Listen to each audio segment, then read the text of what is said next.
All right, ladies and gentlemen, so as we wrap up evolution and specifically classification, something I just want to kind of reiterate is the fact that these cladograms, these phylogenetic trees, these evolutionary diagrams that we're creating are hypotheses.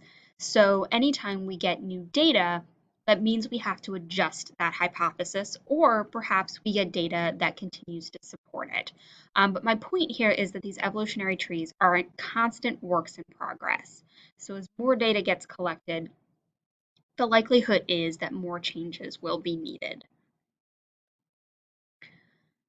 And this is nothing more obvious than when we look at historic classification schemes. So if we go back to um, Linnaeus' system and even back into the 90s, early 2000s, we're looking at a six kingdom system.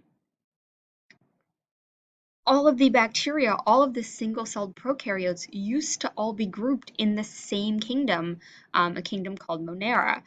Now, as we started getting better at molecular sequencing, it became cheaper, easier, faster, more reliable. We started to recognize the fact that all of those prokaryotic cells weren't as closely related to each other as we thought. And so we had to separate out those two kingdoms into the bacteria and the archaea.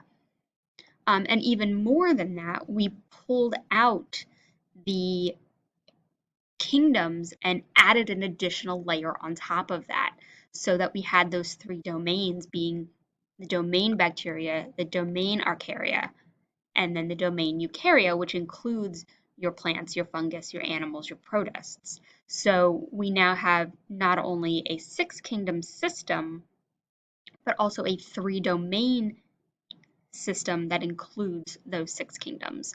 And who knows, as we continue to gather more data and understand these evolutionary relationships based on molecular data, especially, this system may change again by the time you guys get through college, or even by the time you have children of your own, which won't be for a really, really long time. But once you see what your kids are learning, this system may look different then too. So we'll see how things continue to evolve.